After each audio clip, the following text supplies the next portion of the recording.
Vengo cargando desde hace 50 años. Me voy a referir a un acontecimiento que muy pocos lo saben. Que a mí, desafortunadamente para unos, o afortunadamente para mí, me tocó ser testigo presencial de la detención de nuestro compañero y líder en ese momento del movimiento estudiantil, Moisés González Pacheco.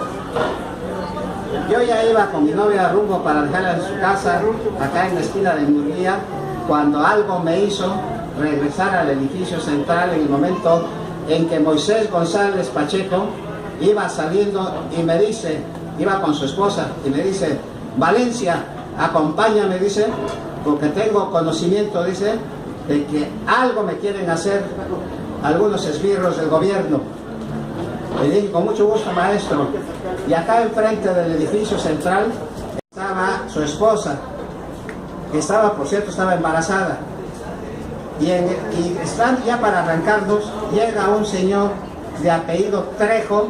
Nunca se me olvida, este señor siempre andaba con sus dos hijos en todo el movimiento que se había originado en los primeros días del mes de agosto de 1968 para apoyar a los compañeros de la ciudad, de la Universidad Nacional Autónoma de México y del Politécnico, que estaban viviendo verdaderamente días aciagos, verdaderamente.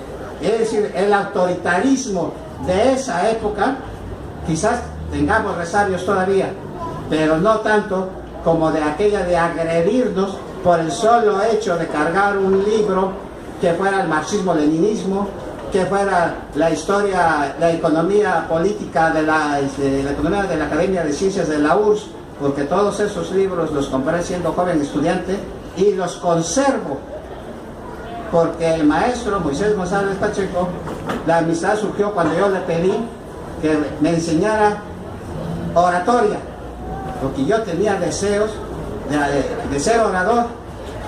Y entonces en su motocicleta nos íbamos al Cerro del Fortín y allá me ponía a vocalizar, a hacer ejercicios extenuantes y todo de la garganta para que se me quitara la voz tipluda que tenía yo, porque así me hacían burla en la preparatoria los compañeros, hasta apodos me pusieron.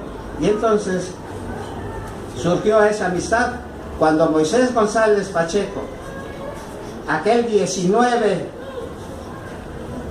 de noviembre de 1968, siendo aproximadamente las 8 de la noche, sale y yo trato de entrar al edificio central, me dice: acompáñame, con todo gusto.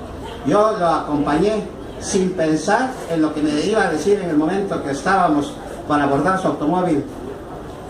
Creo, dice, que aquí hay unos pelones, refiriéndose a los soldados por el corte que acostumbran tener.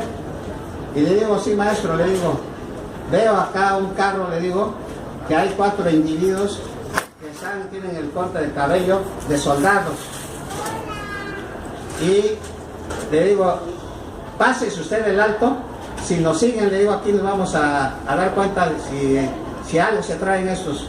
Se pasa el alto del semáforo que estaba aquí en la esquina con Independencia, se pasa el semáforo de acá de Morelos y el de Murguía, y estos individuos iba encargado de la detención en ese momento.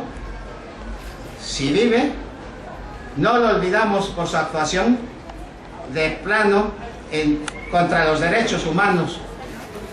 En ese momento supimos, cuando regresamos acá, de que se llamaba Ramón Pino de los Santos. Cuando sacan a Moisés del coche, yo trato, porque era un Volkswagen, trato de agarrarlo por atrás, y este fulano saca una pistola 45 y me la pone en la frente. Con palabras altisonantes me dijo que me quedara yo quieto, porque también a mí me iba a cargar la chingada. Así fueron, y otras palabras más gruesas. Sacan a Moisés y lo meten en el automóvil Opel, y yo me vengo corriendo para acá. Le dije a su esposa: voy a avisar a los compañeros. Recuerdo que me encuentro a Millán, a Cipriano Rojas y a Viloria, y les informo lo que había pasado. Y ahora qué chingado hacer, ¿qué hacíamos? Si había, yo creo que si mucho éramos unos 20 o 25 que estaban acá en el edificio central. Me dice, recuerdo que mi niño dijo, mejor vete para tu casa porque son capaces de venir por ti, porque tú los conociste. Entonces, yo tuve que salir sobre esta calle ya como a las 10, 10 y media de la noche y recorrer toda la avenida Independencia, pasar lo que es el río de Jalatlán con aquel entonces, que eran carrizales y todo, para llegar a una cuadra abajo del Panteón, donde yo vivía con mi madre, los dos, que ella era viuda. Y entonces, pero yo esa noche, de plano, la pasé, que no daba yo ni consigo mismo. Y a las 4 de la tarde, me hice presente aquí en el edificio central, cuando llegan los comandos del ejército y se arma el zafarrancho. El 20 de noviembre, entre 4 y 5 de la tarde, creo que duró la refriega hasta las 7 de la noche. Los compañeros que estaban sacaron lo que se pudo defendernos porque venían con la intención de detener a todos los que estaban dentro del edificio y tomar el edificio por asalto. Este edificio, este monumento histórico que tenemos los universitarios acá y los antiguos estudiantes del Instituto de Ciencias y Artes del Estado de Oaxaca. Nosotros, en apoyo a aquellos compañeros caídos, ya había caídos en México porque ya había pasado el 2 de octubre y todavía se seguía sosteniendo el movimiento aquí en Oaxaca, sufrimos esa tarde. Y aquí en esta puerta de acá llegó el maestro Alberto Canseco Ruiz, que era presidente municipal, a dialogar con el encargado de las Fuerzas Armadas de acá de la ciudad de Oaxaca, que tenían la orden del presidente de la República de acabar inmediatamente con el foco de insurrección que había en Oaxaca.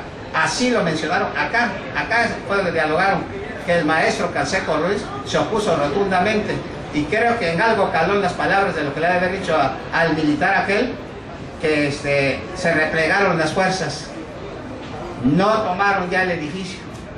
Pero los compañeros que estaban acá y los que andábamos en carreras y todo ese detalle, de veras, para ellos mi recuerdo que es una defensa heroica que hicieron en ese momento del edificio central de la universidad para que no fuera mancillada como lo hicieron en México con la ciudad universitaria.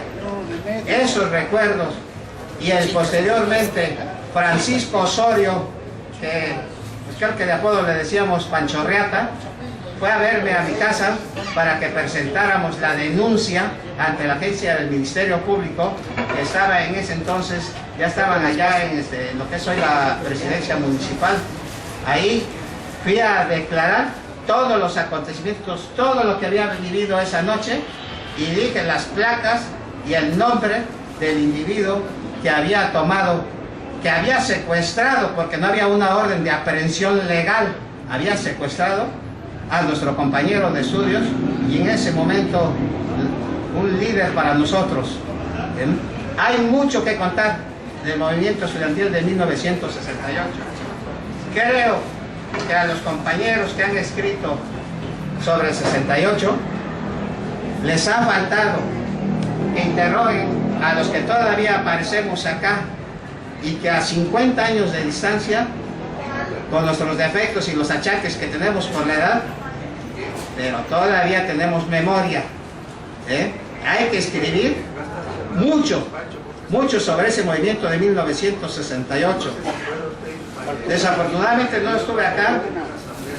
Me hubiera gustado contarles de la brigada cuando fuimos a Matías Romero para levantar a los Matías romerenses y a los ferrocarrileros de ese entonces para que apoyaran el movimiento, y que nosotros íbamos pidiendo la libertad de Demetrio Vallejo. En otra oportunidad habrá que hablar de los que fuimos en ese momento. Gracias, compañero. Gracias, hay otra segunda vuelta de Benito Juárez, controlado del Partido Revolucionario Institucional.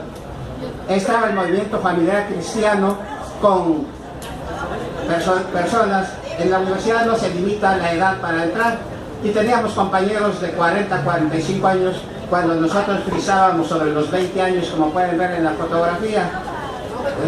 Entonces, todos esos grupos Inclusive, a mí en la Escuela de Comercio, de donde era yo alumno de la Escuela de Comercio y Administración, el movimiento familiar cristiano, todavía teníamos apenas 4 o 5 horas de tener cerrado el edificio de acá de la Bastida, cuando llegó un grupo de estos personajes.